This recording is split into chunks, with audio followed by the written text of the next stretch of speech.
Hi everyone, I'm Abhirami. Today I'm about to explain primary open angle glaucoma. Primary open angle glaucoma is a disease that occurs without any specific cause. There will be no systemic or ocular causes, and the patient will be having intraocular pressure of more than 21 mmHg in more than one occasion, and the patient will also complain of defects in the visual field. Before starting with the primary open angle glaucoma, I'll first say a few basics about the eye. So how do we look at deeper structures of the eye? This doctor is doing fundoscopy on this patient. Fundoscopy is the method. The patient's pupil is dilated using mydriatics, and the doctor looks inside the patient's pupil to see the inner structures. The inner structures are the retina, the retinal blood vessels, and then the optic nerve, and some part of the choroid is also seen, and the optic disc is also seen. So in this picture we can see the optic disc. How do we trace the optic disc? So first we have to identify any one of the blood vessels, and then we have to trace the blood vessel to its center from where it comes. So that is the optic disc. And if we want to have a higher magnification, we can use the instrument to increase the magnification of the lens and see more clearly. In this image, the optic disc is seen, and there is an optic disc and the cup is there inside it, and between the cup and the optic disc there is a neuroretinal rim. The neuroretinal rim is a part of the optic nerve head, and usually we calculate the cup disc ratio, and the cup disc ratio should be less than 0.3. If it's greater than 0.5, it indicates there is a glaucomatous damage, because if it's greater than 0.5, it means the cup has increased in size and the neuroretinal rim has decreased in size. So the optic nerve is being damaged. That's why the neuroretinal nerve is decreased. So that's why optic disc ratio, cup disc ratio should not be greater than 0.5. Now let's talk about what the angle is. The name itself says primary open angle glaucoma, closed angle glaucoma. So what does this angle mean? The angle is present between the cornea and the iris, and here you can see that there is the trebacular meshwork. Through this only the aqueous humor flows out. So if the angle is closed or narrowed, then the passage for the aqueous humor to flow out is also blocked. So that means narrow angle glaucoma is there, and the intraocular pressure is high because of that. So let's talk in deep about the trabecular outflow. In this image you can see that there is a trabecular meshwork over here, and it follows as a Schlemm's canal through which the aqueous humor drains. In this image, in the first image, you can see 5 layers. First there is the cornea, and then there is the trabecular meshwork, and then there is the sclera, and then there is the ciliary body. So the angle between the cornea and the iris has 4 parts between it. That is the Descemet's membrane, the cornea itself, and then the trabecular meshwork, and then the sclera, and then the ciliary body. So in the second picture you can see the trabecular meshwork more clearly. It has 4 parts: the uveal part, the corneoscleral part, the juxtacanalicular part, and then the Schlemm's canal. So when a patient comes to us, how do we know that it's an open angle glaucoma or a closed angle glaucoma? We can find out using gonioscopy. The instrument in the first picture is the gonioscope. When we do gonioscopy, we can see the findings as in the fourth picture. First, there's a square base line. Square base line is nothing but the cornea, the Descemet's membrane, and then non-pigmented trabecular meshwork and pigmented trabecular meshwork, and then comes the scleral layer, scleral spur, and then the ciliary body band. So all 4 layers can be seen in gonioscopy. So when all 4 layers have enough space between them, it means that it's an open angle glaucoma. If the 4 layers do not have space, like if they are congested in one part, it means it's a closed angle glaucoma. So if you remember in the first slide, I said that the primary open angle glaucoma does not have any ocular or systemic cause, but it has many risk factors. These are raised intraocular pressure, eye diseases like myopia and thin cornea. It can happen in diabetics and people having BP.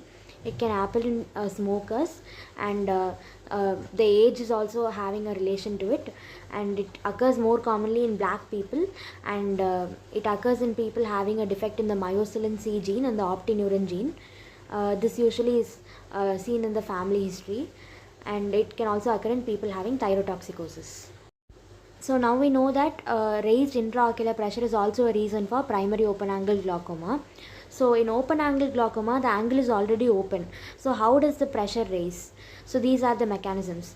Either they can have thickening and sclerosis of the trabecular meshwork, or narrowing of the intertrabecular spaces, or deposition of amorphous material in the juxtacanalicular space of the trabecular meshwork, or that can be a collapse of the Schlemm's canal. It can sometimes also occur because of immunogenic mechanism, like there can be deposition of plasma cells and anti-nuclear antibodies in the trabecular meshwork, which indicates that there is a immune reaction going on there, which led to the increase in intraocular pressure. So how does this raised intraocular pressure lead to glaucoma? Raised intraocular pressure causes the stretch of lamina cribrosa. Lamina cribrosa is the structure through which the nerves pass, the optic nerve passes. So also it is also a structure through which the blood vessels passes. So since there is a stretch on the lamina cribrosa, this will decrease the capillary blood flow, and that causes ischemia, and the neutrophils will not be able to reach the cell bodies of the neurons. Neutrophils are structures that are required for the growth of the neurons. So since the neutrophils are not able to reach it, the optic nerve also gets damaged. So other than increase in intraocular pressure, other factors that can cause glaucoma are vasospasm of the arteries, systemic hypertension, and toxins that damage the eye like free radicals and glutamate. What are the symptoms a patient with primary open angle glaucoma will have? They will usually have headache, and if they are wearing glasses, they will come for frequent change in the correction of the glasses, and they will complain of not being able to see properly after 6 p.m. and they have difficulty in seeing in the dark vision, and they also complain of blind spots in their vision. So in the first picture you can see that there is a peripherally there is a blind spot, and in the second picture there is centrally a blind spot. So the first one is peripheral scotoma, and the second one is central scotoma. Peripheral scotoma is more oftenly seen in open angle glaucoma. When we investigate the patient, what and all signs are we finding in it? So the patient will have a low corneal thickness, and the intraocular pressure will be greater than 21 mmHg, or when we take an intraocular pressure during the night and the morning, the difference will be greater than 8 mmHg, or the difference between two eyes will be greater than 5 mmHg, and the cup disc ratio will be greater than 0.5 during fundoscopy, and also there will be pallor of the neuroretinal rim, and sometimes you can see retinal artery pulsations. And in fundoscopy we can see the optic disc. So near the optic disc, if there is any splinter hemorrhage, that is also indicative of glaucoma. And retinal nerve fibers will be atrophied, and there will be a nasal shifting of the retinal vessels, and lamellar dot sign can also be observed in fundoscopy. In the next slide we will see about the lamellar dot sign and the bayoneting sign. So in the second picture we can see the bayoneting sign in this. So bayoneting sign is nothing but the bending of the artery. The retinal artery is bent. And the third picture we can see the lamellar dot sign. In this picture we can appreciate a lot of dots. This is because of the pallor of the neuroretinal rim. Since it's very pale, we can see the lamina cribrosa beneath it. And then in the fourth picture we can see a splinter hemorrhage near the cup region. So the methods of optic disc imaging are confocal scanning laser tomography, optical coherence tomography, and scanning laser polarimetry. So now let's talk about the visual field defects seen in glaucoma. Visual field defects occur only when 40% of the neurons are damaged, and we can analyze this through the Humphrey field analyzer. In the first picture A, arcuate area is shown.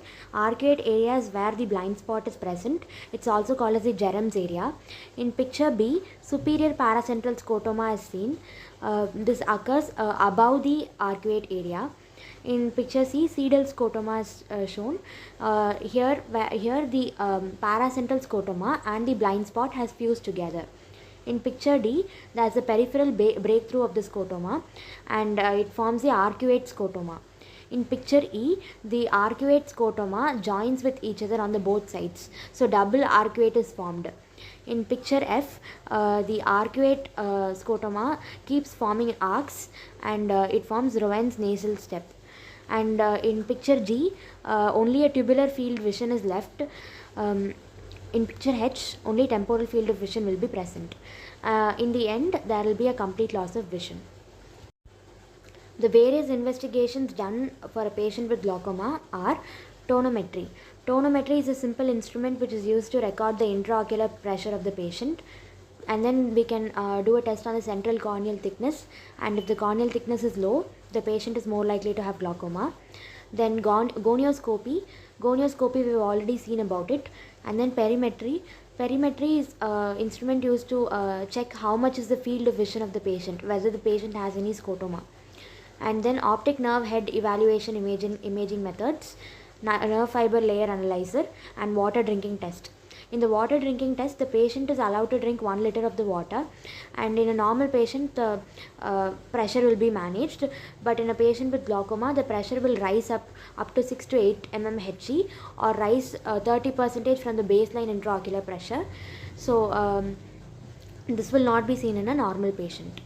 So the intraocular pressure is recorded 15 minutes once for 1 hour in this test. Now let's go to the management of primary open angle glaucoma. Mostly medical management is only advised, and surgery is done only for very severe cases. So medical management, there is prostaglandin analogs like latanoprost and travoprost, beta blockers like timolol and betaxolol, adrenergic drugs like brimonidine, carbonic anhydrase inhibitors like dorzolamide and acetazolamide, Rho kinase inhibitors like ripasudil and etarzudil, myotics like pilocarpine, and mannitol 20%, which is an osmotic agent. Laser trabeculoplasty can also be done, and surgery we can do trabeculectomy. Both these laser trabeculoplasty and trabeculectomy are aimed at increasing the angle of the eye. So how do we manage glaucoma? First, we have to record the baseline intraocular pressure and assess the severity of the glaucoma in the patient. And then we have to set a target intraocular pressure. So if it's a mild glaucoma where there is only optic nerve head abnormalities, but a normal visual field is there. Moderate glaucoma, visual field abnormality is there in only one hemifield. Severe glaucoma, visual field abnormality is there in both hemifields. So if it's a mild glaucoma, then we have to reduce the pressure by 30%. If it's a moderate glaucoma, then we have to reduce it by 40%. If it's ocular hypertension, we have to reduce it by 20%. And if it's a normal tension glaucoma, we have to reduce it by 30%. Then we have to initiate the medical therapy and monitor the medical therapy. As I said, for primary open angle glaucoma, we usually prefer medical treatment. But if there is uncontrolled glaucoma, or if the patient is not responding to the medical therapy and there is a failure of the medical therapy, or if the patient has a severe advanced disease, then we can go for surgery, that is trabeculectomy. So diagnosis of the patient, it can either be primary open angle glaucoma or normal tension glaucoma, where the patient has glaucomatous manifestations but the ocular pressure is normal, or the patient can have ocular hypertension where the intraocular pressure is high but there is no glaucomatous changes. Thank you for your patient listening. If you enjoyed the video, please like the video, and if you want further videos like this, please subscribe to our channel. Thank you.